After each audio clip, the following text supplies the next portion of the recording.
welcome to Moments with Marianne. I'm so delighted we're spending this time here today. We have a very special guest coming right up who's none other than John Edward. Now, many of you know John from his television show, Crossing Over with John Edward, that was on the Sci-Fi Network. It was a huge success. John has brought a fresh, honest, and thought-provoking attitude to the world of psychic phenomenon. As a medium, author, and lecturer, he has over 3 decades helping people with his uncanny ability to predict future events and communicate with those who have crossed over to the other side. John is one of the country's foremost psychic mediums and the author of the highly acclaimed New York Times bestsellers, One Last Time, Crossing Over, The Stories Behind the Stories, What If God Were the Sun, AfterLife, Answers from the Other Side, Practical Praying, Using the Rosary to Enhance Your Life, Final Beginnings, Infinite Quest, and Fallen Masters. So let's welcome to the show John Edward. Thank you for having me. What a joy it is to have you here. You're just like the guru of the afterworld, and I was so delighted to hear about all these great events you're having all across the world. I just had to have you on my show. Well, thank you. I appreciate it. I like to travel and I like to teach, so blending both worlds kind of really cool. Oh, how extraordinary is that? But before we get too far ahead, I would love for you to share with our audience, just when you found out initially that you had this extraordinary gift that you have. I was 15 when I met a woman by the name of Lydia Clark. She was doing readings at my grandmother's home, and during the course of her doing a reading for me, where I initially was going there to kind of debunk her, to be honest, she basically told me that I was going to change the way millions of people looked at her field. Now, at the time, I was 15. There was nothing remotely even psychic about me that was conscious. I would make fun of the subject matter, to be really brutally honest. And she really changed my life. Like everything that she told me that I would do, I subsequently have done, whether it be books or TV or touring the world. So, yeah, she kind of put me on my path and said, hey, by the way, you have this ability. And then I ran with it. And what I find interesting about that story is that she wouldn't train me. Like, that's the part that I always kind of when I think about it, when people ask me, I always go back to me going to her like she would be my Mr. Miyagi and say, can you teach me how to use this ability? And she said, no, you have to go find it for yourself. You have to discover it on your own. And I was so disappointed when she told me that, but so grateful now that she did. Well, and obviously it's led you to where you are today because you have been able to develop your gift in a way that you can teach other people, like how they can at least work on their gifts. Because a lot of times I think a lot of people get confused. I'm like, well, which way do I turn? Right. I like to, right from the beginning, I'd like to just say that it's a normal phrase to use, like somebody has a gift, right? I like to take the word gift and take it away, and I turn it into a 4-letter word. I add it to the other 4-letter words when it comes to the psychic community, because when someone uses the word gift, sometimes they hide behind it, and it becomes a shield for their ego. So what I like people to know is that everybody has the ability. Everybody has psychic ability. Everybody has intuition. And once we come from that spot, it's like specifically saying, I have biceps. So you don't say, I'm gifted because I'm strong. You basically say, I work out, I've developed my strength. So I feel like when we give it the same kind of analogy, it takes it away from the category of unconscious ego, what I call the inner monster at play, and then we put it to a conscious working at something, which is an ability and something that you can develop. I love that because it makes it available for everybody, not just an elite few. Yeah, I remember being a kid. I was probably 16 at the time, and I started working at a psychic fair. And I remember there was these psychics that were there were 40s and their 50s and 60s. They were doing this work for years. And one of the women turned around on my first day there, and she was like, "Are you good?" And I looked at her. I was like, "Excuse me?" She's like, "Are you good?" I'm like, try to be as accurate as possible. Like it was such an interesting question because, what is good? How do you define good? Well, in her terminology was, am I good meant, am I going to take her clients away? Wait, was I good? And the other psychic sitting next to her was like, leave him alone, he's just a kid. And what they did is a lot of them made me feel like there was this elitist kind of an energy, like they were all the way up here and I was all the way down there, and good luck, kid, learning the ropes. And what I learned really, really quickly is that we were all on the same kind of playing field, but where we were different was in our perspective of the ability. I love that. Because it does bring a fresh perspective to be able to just see things that other people typically don't, and that's why I think you've had the level of success that you've had. And not really caring about accomplishments. Like, does that make sense? Like, I kind of feel like you're as good as your last reading, like, and if I had a shitty last reading, I don't know if I can say that, sorry, but if I had a crappy last reading, then I feel pretty crappy. Like, if I can't get the information through, or if I can't get that client to understand what I'm seeing, I'm not done with that reading and go, I'm a 9 times New York Times bestseller, whatever it is. Like, it means nothing. It means absolutely nothing when you're in the middle of doing a reading for someone and you can't get them to understand what you're saying. So I feel like you always have to be a little bit on the edge of understanding you're still a student of the universe when you do this work, and you never rest on your accomplishments of, well, look who I am, or look what I did, because it doesn't really matter, because now it's over. Exactly. on to the next thing. Well, and so as a kid, so you're at these fairs doing this, and is that something that you just continue to follow through adulthood, or were there other interests that pulled at your heart as well? Well, what happened for me is I had this reading with this woman, Lydia, and my mom's side of the family was very into psychics, and then my mom had gone to a psychic fair, and she brought back a whole bunch of business cards.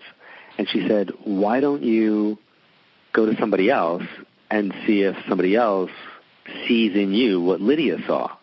And I was like, oh, good idea. Can I do that? And she goes, yeah, let me just go check out these people first and make sure they're not like, wacky people. I was 15, so she's like, well, make sure, like, it's okay. So then I picked somebody who did rune casting, a woman by the name of Maria D'Andrea, and I was doing the reading with her, and she's reading me, looking at the runes, and she's giving me information, and then all of a sudden she stopped, and she looked at me, and she said, wow, do you know how psychic you are? And it was like this really weird moment where I guess I should have been like, well, I've been told this before, but I didn't go there. I went to this place of like, wait a minute. Like, is this like psychic shtick? Like, is that like a thing that like everybody tells people? Because she said it in such a matter-of-fact way that it wasn't like, hey, do you ever feel like you're psychic? Or, hey, do you ever get like intuitive moments that you think you could develop? It wasn't like that. It was more like, wow, do you know how psychic you are? So it kind of put me off a little bit, and then she got up from the reading and went to the phone and started making a phone call, which I thought was the most unprofessional thing possible. And she called the woman that works the psychic fairs, the woman by the name of Sheila, and she said, I'm sitting with a young gentleman, his name is John. And she looked at me, she goes, your name is John, right? And I went, yeah. And she goes, he's extremely psychic, and he's going to come work at the fairs. I want you to meet him. And she said, come meet me this Sunday at, the Snug Harbor in Staten Island. And I remember like going like, oh, like in my head, I'm like, oh my God, like, first of all, that's unprofessional. You got up from my reading. Second of all, you're making a phone call. Third of all, you're calling somebody who runs a psychic fair and asking me to come to it. And I'm like, it was like a little bit like psychic overload. Like it was just information overload. And then the woman sat down and I said, I don't know like what all this is, but like I don't do this. She goes, no, you do this. She goes, you're just not letting yourself admit that you do it. And I was like, well, no, like I've investigated tarot and I've investigated stuff. I go, but like investigating it and doing it, I mean, I've read for a couple of people, but like I can't do this. And she says, just go meet Sheila. And that's how like the journey began. And when I did the psychic fairs, I would read like 25 people every Sunday, like every 15 minutes. It was like, it's like the Olympics of psychic development and training. And I loved it. And I loved it until my guides, because we all have guides who have a team of energy that work with us, I loved it until they made me not love it. And it was like a switch. Like, I'm done here. Like, I remember I could literally tell you where I was on the Long Island Expressway, driving out to Danford's Inn in Port Jefferson, when I knew I was done, like this was going to be my last event. And I didn't go back after that the way I had gone Sunday after Sunday after Sunday. And it was a good 6 years maybe. Like, I did that for a good 6, maybe longer, 7 years. It could even be longer. I have to go back and, like, look.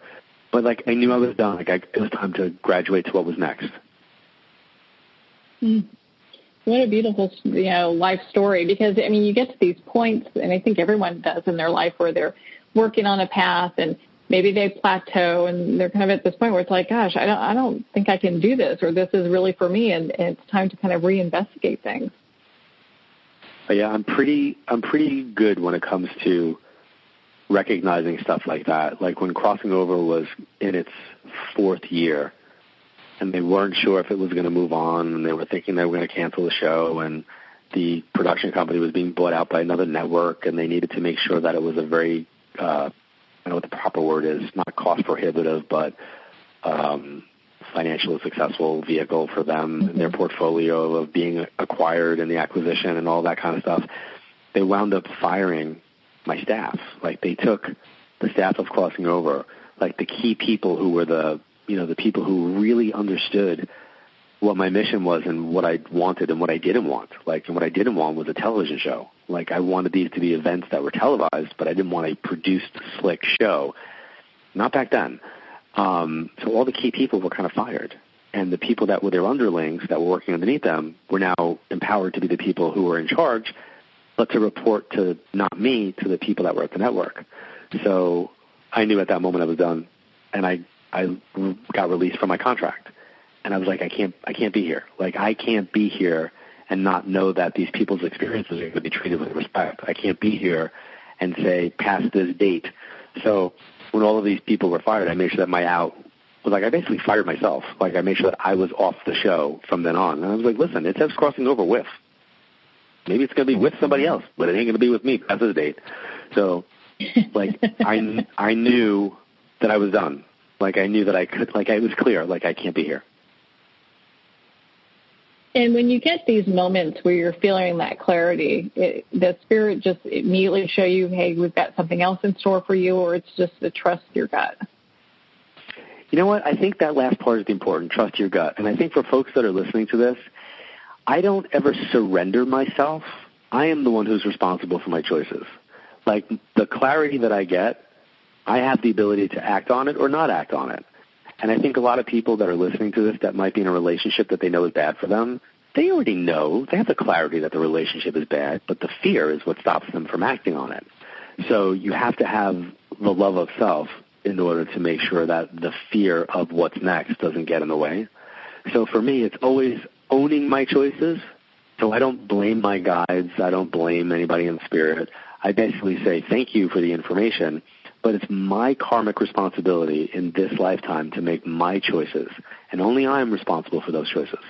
So, yeah, when that clarity message comes, I think we have to trust our gut in that knowing and say this is, what's right for me. And, I'm a product of the 80s when past life regression therapy and channeling was the in thing, and mediumship was not. People would look at me all the time and be like, why do you do that? I'm like, because it's what I do. It's like, like, oh, no, you should become a certified past life regressionist because that's what people want. I'm like, okay, then they could go to the people who do that. I'm not that person. This is what I do. So I think when you know who you are and you know what you do, then you stay in kind of your proper alignment and your energy can be clear. I remember people during that period of time, I would read for them and they would say, I would see like this one woman stands out strongly for me. She didn't have a job. And not only did she have a job, but she expected her parents to take care of her in her 20s. She expected her boyfriend to take care of her. Everything was an expectation that these other people were going to do stuff. And she was very, very bold about it. So during the course of the reading, I said to her, you have issues with responsibility, but yet you choose to have issues with responsibility. What's up with that? And she goes, well, I don't know if you're seeing this, but I had a regression done, and in a past life, I was a slave. So I'm working through this lifetime. I'm working through that karma. So I don't have to work in this lifetime, and I'm going to be taken care of. I remember going, no. I'm like, that's not how this works. I'm like, no, not. And I fired her as a client. I said, you can't come back to me. And she said, why? I said, because you're taking information and you're manipulating it to be what you want. I go, the truth is, you're lazy and you don't want to work. That's your choice. And you're blaming it on a past life. I go, that's not acceptable. So for me, it's like, I think it's really important to own our choices. And sure, maybe in a past life she was a slave, but that doesn't mean you don't work. I go, nobody's going to pay your mortgage. Like, and you're going to be in for a harsh reality. So, like, here's your wake-up call. Well, and one can only imagine the karmic, backlash that's kind of that's just being amassed by doing something like that, where you're using other people, as opposed to taking personal responsibility for your own journey. Yeah, I take karma really, really seriously. Like that the energy of the universe to me is always inhaling and exhaling in some way. And I always want to be part of the inhale. I don't want to be part of the exhale. Mm-hmm. You know what I'm saying? Like when we're bringing in, because I look at meditation, you bring in the positive, you inhale the positive, and you exhale the negative. So I don't want to be part of what the universe is exhaling in a negative way. I want to make sure that I'm in a good current. I want to ride the wave in positively. And I think we always have to be very, very diligent, careful, responsible about our thoughts and choices. I think that's so important, and I really applaud you for sharing also about how you feel about our spirit guides, because a lot of times when people get information from a guide, team member, somebody from the other side, they take it and they're like, oh, okay, well, I'll just do this, and regardless if it'll work out or it won't work out. And then there is sometimes where people lay blame to, well, Spirit told me to do this, and that's why it's worked out this way, as opposed to going, well, I'm the one who made the decision to follow this instruction. I really applaud you for that. Well, they're spirit guides. They're not spirit doers. They're spirit guides. They're there to guide you. They're there to give you insights. They're not to do things for us. And I'll tell folks all the time during readings and even events, I'll say stuff like, they can intervene, but they cannot interfere. And some folks will never understand the difference between both because they see it as being the same. And I was like, they can't interfere if there's a lesson karmically that's being learned, but they can intervene to help make things easier, give an awareness, give us a little bit of an insight. So intervention and interference are two different things. Mm. Well, and you touched on karma a little bit and about the exhale. Can you expand on that a little bit more for us? Kind of so how... I believe, mm-hmm. I believe that all of our actions and thoughts and choices have a ripple effect. I think energetically and scientifically that can be shown. You throw a penny in the pond, it ripples out in the water, right? There's a lot of different metaphors and different theologies in Buddhism that talk about what the action of karma is, and I think sometimes the use of it is not used properly. So in the most simplistic way that I look at it is that what am I thinking, what am I doing, how am I feeling, and how am I acting, and how does that affect the world around me? That world could be my dog, that world could be my children, that world could be my family, that world could be my clients, that world could be the person that's driving in the car next to me. Because if I change lanes and I don't look and there's a car there, I can cause an accident, right? That's now my responsibility and my fault. It's my actions that cause that. So I look at everything down to like how I deliver information to, I say this, how do I inspire with this information, because I want to make sure that I'm being responsible. So if I'm doing an event, right, I do events all around the world. If I'm doing an event and I'm giving information, now I know that I'm about ready to deliver something that's personal in front of a room full of people. If I know that, you will always hear me say, may I be personal with you? Because I want that person, who, by the way, by being in that room, has already given me karmic permission universally to read for them. I want them to now give me permission to go one step further, because I don't want the karmic responsibility of their reaction. I don't want to carry that. So if I deliver something, I want them to, they're going to now carry it. So I feel like what we're doing is we're saying, or what I'm implying, is that the words, your thoughts, and your actions and how they affect you and those around you could be perceived as the karma, because everything has an action and a reaction. You do something, it has a reaction, and if you don't do something, it can have a lack of reaction, which is a reaction all unto itself. So it puts you into the place of, are you going to be proactive in your thoughts, your emotions, your activity, your actions, your beliefs, and manifesting a reality, or are you going to be reactionary to stuff? So I try to get people to become proactive in what they're doing with a karmic understanding and responsibility, while understanding the patterns that they might be working with during the course of their reading, or if they've had their astrological chart done and they know what they're coming in with. Big picture thinking. Yeah, I love that. I just love how you approach everything, John. I mean, you're one of my favorite people that deal with this topic. You're as far as being a psychic medium, and I just really applaud you. Well, I know oh, of course, my goodness, there's lots of different folks out there teaching different things, but your work and the way that you approach things have always resonated with me at such a high level, and I just applaud you. I know you're in the middle of this world tour that you're doing, and I'd love for you to kind of explain, you did a little bit right there, about what people can expect when they attend one of your events. What do those look like? A classroom, really, in my head. One of the things that people will normally see is I'm going to be in a hotel ballroom. Now, jokingly I say this, but I think there's some partial truth to it, because my career began in hotel ballrooms and psychic fairs. I feel very comfortable in a hotel ballroom. So I will opt for a hotel ballroom scenario over a theater any day. And the reason is, if you put me in the theater, the audience now expects a performance. There's a stage, they're sitting in the theater, it's got a vibe of entertainment, and although I know people find this entertaining, I don't see what I do as entertainment. So again, the difference between intervene and interfere. So in a ballroom, I'm holding a class. I'm teaching a seminar. And in that moment, I want to create a sacred space that's going to leave people better than I find them. I want to inspire them and inform them, empower them to get them to evolve and transform where they're currently at, that they might see things a little bit differently. They might think about things a little bit differently. Maybe they're going to hear a reading that's going to shift their perspective in their life in a way that I didn't read for them, but they can identify with it, and it helps them to know that their loved ones and friends are okay as well. So for me, it's a 2-hour experience of raising awareness, teaching, answering questions, and reading for folks that are in the room.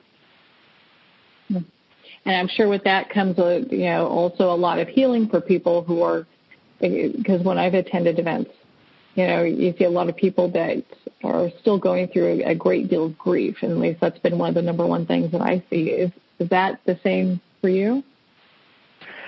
I do. I kind of feel like people are categorically in different places.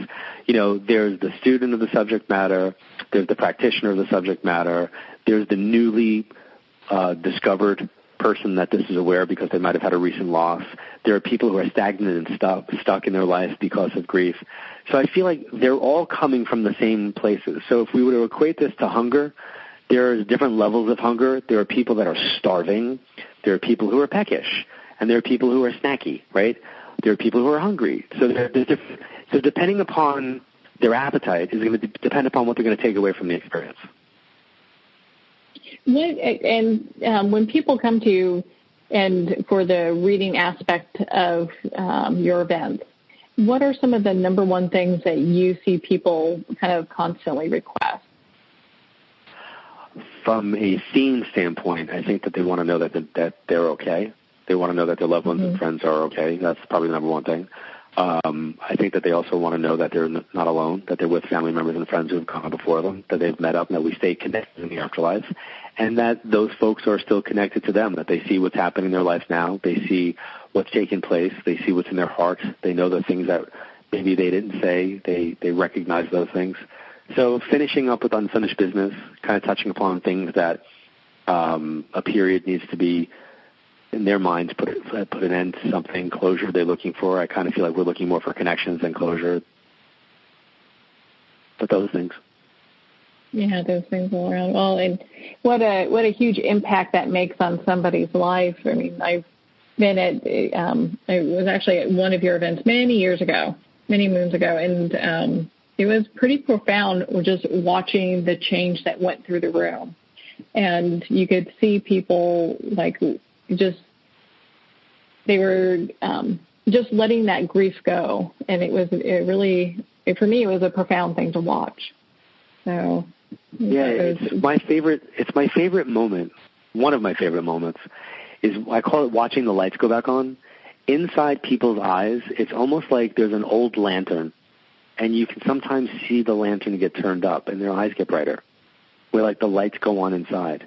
That is a pretty amazing feeling, to know that you had something to do to get people to look at, there's more. Like, there's more. There's something else. Yeah, there's definitely more beyond this.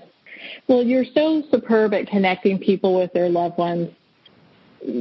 And when you're doing this connection, do you ever come across, maybe you're connecting somebody with a lost pet? Oh, pets come through all the time. It is not uncommon for folks to be seen with their pets, or sometimes I'll get their names and they'll acknowledge that they're there. And there'll be funny stories or anecdotal moments that have come through, or and usually pets get the biggest reaction in the crowd. Like, I could literally take attendance for a family, and then I'll say, like, Fluffy the poodle's here, and the entire room is like, oh, it's like, what about Grandma? Like, doesn't Grandma get an awe? No, Grandma doesn't get an awe. Fluffy gets the awe. Fluffy gets the awe, It must sometimes feel like spiritually you're almost got a three-ring circus going on around you. I feel like I'm in the middle of this tornado of information, and then I just don't want to miss anything. So it's like, as all this stuff is downloaded to me, I want to make sure that I'm getting it across. And, if I could just say really clearly to folks that are listening, it's subtle. Hollywood's done a really bad job in the last decade when it comes to the way the subject matter is produced, where it seems like it's larger than life, or it's bigger, grandiose in some way. It's not. Energy is really subtle, and you've got to be quiet, and you've got to be open. You have to allow yourself to recognize the minutia, mundaneness of it, because that's the reality of our connections. It's not the lightning bolt in the sky that puts the message on the tree that lets you know that it's them. It's the simplicity of recognizing patterns, that every time you think of that person, a certain song comes on the radio, or every time you look down, you find that feather, or you're finding dimes, or you're seeing symbolism and patterns in numbers that intrinsically have something to do with their birth date or their death date or their hospital room that they were in. So the subtlety of that, I think, gets lost on people when they see it depicted in movies and TV shows and books, where it's portrayed in this like stereotypical, larger-than-life, over-the-top mannerism. Yeah, it really kind of provides a false expectation, because they're waiting for that lightning bolt from the sky to come. And it's like, well, wait a minute, I just had a bird land near me, and there's a dime here, and you're getting all these other messages, and they may be missing it. I mean, I've literally done readings for people where the information is so spot on, specific. I mean really spot on, specific, and so direct, and they'll have no reaction. And I literally have that moment of like, I'm sorry, did you hear what I just said? And they'll say, yeah. And then I'll say, is that accurate? And they'll say, yeah. And I'm like, I don't need you to backflip, but can there be some level of reaction? And I don't mean they're in shock and they're not reacting. It's more they're expectant. So when I see that and I feel like somebody's expectant, I'm like, what are you looking for? And what they're looking for is oh my God, I have your mom here, and she's standing behind you, and she's hugging you and sending you love from the afterlife, and all that show, that whole performance thingy thing that people want is, I think, really, really important to recognize. That's not what you want. You want facts. You want information. Information and facts is what helps let you know that your loved ones and friends are there. It's like giving somebody a Tic Tac when they're hungry if you give them emotion. So I always talk about Maya Angelou and the quote that she has, people forget what you did and said, but they'll never forget how you made them feel. And I'm like, it should never be applied to mediumship. Oh my gosh, that's so important. Because it really, if you're developing this lifelong connection while we're here, on this plane, we're developing this lifelong connection with spirit. We want to look for the subtleties because it's really developing that relationship. Yeah. And, I tell people at the end of my events, sometimes I'll bring it up in the middle, it's like we accept a symbolic form of communication with the living. People constantly text. People don't talk, they text. They're constantly on their devices, texting. I'm like, but something happens when people pass. We automatically don't want to accept a symbolic form of communication any longer. Now we want them to talk. It's like when they were here and they had a physical body and you could talk to Grandma, you didn't go visit her. And now Grandma's passed and you're like, oh, boo-hoo, because Grandma's gone, and you want her to come through with like the Broadway production of Cats from the Afterlife. So it's like, whoa, let's put things in perspective. I'm just thinking about my grandma doing the Broadway thing of Cats, and while she was a good cook, that wasn't quite her deal. But I understand what you're saying, and it makes perfect sense. And I think bringing expectations to a realistic point of view where it's like, okay, if you're wanting to have this development and this relationship with spirit, this is what it will look like, not the Hollywood amped up version of it. Correct. Mm-mm. There's a book written back in... I'm sorry. Mm-hmm. No, go ahead. There was a book written back in, like, the 1990s. It was called Hello from Heaven, and it's written by Bill and Judy Guggenheim. And it's probably, to date, one of my favorite books on the subject matter. And the reason why I love this book is that there is not a psychic in this book. There is just case studies of everyday people who've made connections with the afterlife. And they've just categorically wrote a book, chapter by chapter, of people's experiences. And I think when people read that book, because it's one that I recommend all the time, when people read that book, there's this moment of, oh, I've had that happen. And it gives them the ability to recognize, like, letters. And when you put letters together, they make words. When you put words together, they make sentences. So it gives people the idea of understanding how to recognize what's already taking place around them and don't miss it. Yeah, pay attention. Really, really pay attention. And that's all it is really being in the present moment many times, right? Yep.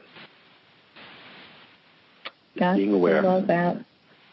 Well, and this kind of brings me to my next question. Gosh, we'd keep you all day if we could, but I know you're such a busy guy, so we won't do that to you. But you have this community called Evolve. What is that all about? That sounds pretty exciting. So when I was done with my second television show, I did it for 3 years. And very similar to the psychic fairs, driving to, that one fair that day where I was like, I'm done. I knew I was done. I had done 3 seasons, and it was coming up time where they wanted me to sign on for another 3 seasons, and I produced the show. So it was a great experience, unlike the first one. It was a phenomenal experience. The people that I worked with were awesome. And I had to go to them and basically say, thank you for the opportunity, but I think it's time for me to do what's next. And, there's the initial human side of stuff where they're like, if you're looking for, more money, there's no money here, just sign the budget, let's just keep doing what we're doing. And I said, listen, I've done 2 shows now. Both of them have been syndicated internationally. I've done this. I kind of feel like I have to do what's next. And if I do this, which is really, really easy for me to do, then I'm not going to be challenged, and I might not do what's next. I go, so I need to do what's next. And they're like, well, how do we argue with that? I'm like, you kind of can't. So, really thank you for the opportunity. And they were amazing. They basically got it, and they let me go. And I then launched what I felt like was supposed to be my next thing, which was I launched an online community, which was like a digital psychic network where I created channels. It's called Infinite Quest. And Infinite Quest had a channel for astrology and numerology and you name it. And it was my passion project. It was my baby. I couldn't have been more excited. So if you take CNN, you made it psychic, that's what I did. And I did it about 11 years ago, and I did it when it wasn't really popular to have online subscription, all of that stuff. Like, there was no Netflix, there was no Hulu, there was no Amazon, there was none of that. There might have been Amazon, but not like from a TV standpoint. So here I am being the visionary and the pioneer of kind of seeing it and going like, let's do this. And it failed miserably because it was too early. I was too ahead of the curve, and it was too much information. And I basically created a very niche environment for people that they weren't ready for it. So after it failed, my confusion of, I don't get it. Like, I saw it. I saw it, and I saw it working. So after I shuttered it and said, okay, that didn't work, I literally took a beat, and I made it just me and just what I do. And it was an overnight success. It was it was an over-weekend success. And it worked really, really well. And I'm going to be honest with you, to this day, I really don't understand beyond the energy of it. There were other people, 59 other people involved with the other version. I still loved what I created and what that was, and the timing of it might have been off. But Evolve is what I'm doing now. It's this online community of people who are coming together to evolve. And it's pretty much all the stuff that we just talked about. And I do an online show. Every Sunday there's a new show that airs for the week. We are in our 11th season. I think we're in 11th season, or in our 10th season going to 11th. I'm losing count now. But we do 2 seasons a year. And I have guests come on. Last Sunday we just had Charlie Goldsmith that was on. He's the healer that's on the show from TLC, called The Healer. So we did a whole episode with him.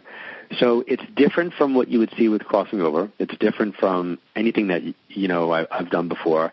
It's way more teaching. It's way more conversational. But people that are part of the Evolve community, 5 people a month get picked for a private reading, phone reading. 5 people get a pair of tickets to my event. 5 people get a question answered. And then they have access to all the stuff that there's tools online behind a paywall, so that it's just a community that's there. There's a private Facebook group that goes with the Evolve community. And it's just a like-minded bunch of folks coming together to evolve.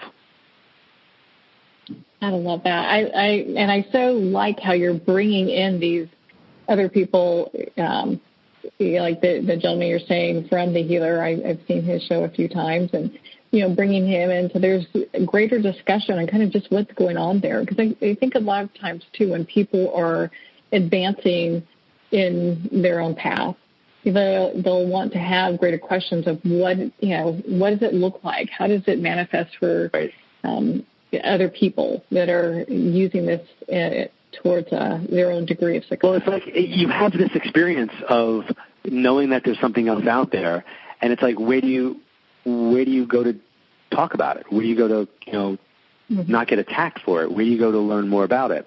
So I remember when my aunt was a member of the first site that I did with like all the other stuff going on, and I was like, what do you think? And I remember her reaction. She's like, wow, it's just a lot. I was like, what? She's like, it's like a lot. Like, I don't even know where to look. I don't even know what to, I don't know where to start. So I think the first iteration of what I did was I downloaded everything simultaneously to every member, and they got a little bit about a lot. Here, it's kind of taking people on a journey, and they're finding us when they need to on that journey, and they're able to go back and see some stuff, and they kind of move and join and grow and evolve and transform at the pace that they need to. And I think that's the difference. It's like the evolution is one that's up to the person, not up to me dictating this is how it has to be. Mm-hmm. Well, and people find that. Yeah, they find it on. I'm sorry, they find that on johnedward.net. Yes, that's where they can pick that up. It's got its own little tab, and then there's also the store where you've got some other great things as well too. Well, and so yeah. I think we're kind of getting close here. I think I have time for one more question. So, are there any final thoughts you'd like to leave our listeners with on? It could be on any topic, I think we're living at a pretty chaotic and divided time here in the United States for the folks that are listening to it here. And if you're not listening to this here, then you know that from being an outside voyeur of what's taking place. It's really a cosmic division that's taking place because there's a global division that's happening as well as a result of what's happening here in our country. And energetically, when I look at like, okay, how did we get here? You know, there's a lot of reasons and a lot of things, and people say, you know, politics and that, but I think it's greater than that when you talk to an astrologer. There's more than that. We had to create the environment. So, you know, if mold is growing in a house, there had to be the environment for the mold to grow. So there's always a, cause and effect, reaction, and all of that. So we're here, we're in it, and one of the things that I see that's happening is that people are not listening. People are only yelling. They're not taking a beat, and they're not using compassion or tolerance or understanding. They're using their arsenal of facts and information to get their side to be heard. And what's happening is it's becoming this who could talk the loudest, who could talk over the other person, and they're going back and forth, but no real shifting is taking place. So I'm trying to get people to listen to opposing views without becoming triggered. And then instead of like attacking the person for feeling the way they feel, look beyond that person and try to see what got them to that place. Try to understand what brought them to why they're where they're at. So if you can have understanding of what got them there, and then you become more advanced and evolved in your own positioning of what you know. So like I might not agree with someone, for example, if someone is a cynic and they say that what I do is not possible, I'm clearly never gonna agree with them and say, you know what, Mr. Cynic, you're right. What I do is not real. That's never going to happen. So we have an example of somebody who has a belief in something and somebody who does not. Ultimately, I think I'm right and they think they're right. But that doesn't stop me from saying, what is it in that cynic's perspective that got them to the place of being so closed, so shut down, so not allowing, so not giving themselves permission to experience that this just might be real? And we're not talking about a skeptic, we're talking about a cynic. And ultimately the answer has always come back, lacking love somewhere in their life. That's usually where that comes from. And I can only say that to you because of the questions that I ask and looking behind that. So I think if people could just take a beat, and whatever that triggered thing is, try to look beyond where is that person coming from. You know, because we don't always understand why someone is like that. I'm not saying that what they're saying or doing is okay. I'm not condoning bad behavior. I'm not condoning in any shape or form any of the things that could trigger somebody. I'm just saying look at opposing view, look at it differently than you have before. Try to take a couple of breaths. Don't attack someone for it. Maybe just validate them and say something like, wow, I never really listened to that. I never heard it said like that. I never really understood it like that. You will make that person feel validated in their place. It doesn't mean you have to agree. I love that. That is phenomenal, especially because we have such a polarized community as it is. Oh, God. So much so. Yeah, that would take a whole other segment. No, but it's like it's really how do you get people to evolve? How do you get them to unpack where we're at? It's like, you know, it's great to be able to connect with Grandma, and it's great to be able to know that you're a Libra, and it's great to be able to know you're a 9 life path. But guess what? It's how do you put all of this stuff together, and how do you work with it? How do you live, as Oprah says, your best life? Well, you have to apply it. You have to actually listen, learn, and apply it to what you're doing. Yeah, and make it usable on this plane. You know, it's correct. You know, having that insight is so valuable because, you know, it's interesting. If we get bogged down with all of the just the kind of the past recordings that our families have the imprint that we have, and we try to push that on other people, of course we're not going to agree. So having that open mind and doing what you suggest makes such a profound change. 100%. I've seen it happen. I've literally watched it happen. And it's hard to do. Like, you know, I say this openly. It's easy to but wow, it's hard to practice. It's like when somebody says to you, oh, you know what, if you go work out on the treadmill and you run 3 miles, you're going to burn fat. Okay, well, you go run 3 miles on the treadmill and tell me how that works. It's like, if you're not a runner, it's after you're like hitting the, 0.10 of a mile, you're like, oh my God, how much more? It's hard. But if you stick with it, then, that 0.10 becomes 0.25, and then that becomes a half mile, and then you hit the mile mark, and you're like, oh my God, I did it. And you benefit from the result. A beautiful note to end on. And before we let you go, John, where can people learn about your events? Because I know, gosh, you're going to be all over the world. You're all over the map, which is so exciting. So people can see you pretty much everywhere. Yeah, I feel like I've been on a continual world tour for 25 years. I am going to a lot of different places, and you can find all those places at John Edward. There's no S on Edward, so it's johnedward.net. johnedward.net. Oh, perfect. Well, John, thank you so much for taking time out of your busy schedule and sharing your insights and wisdom with us here today. I appreciate it. Thank you. Thank you, John. It's been such an honor to spend this time with you. Again, if you're looking to connect with John Edward, you can do so on his website, johnedward.net. And you can find all of his great resources and, of course, connect with him on social media. I'm connected with him. I highly suggest you do the same and make sure to attend one of his upcoming events for his world tour. Well, we're at the end of our time today. I would like to thank everyone for tuning in. You've been listening to Moments with Marianne. And remember, make every moment count.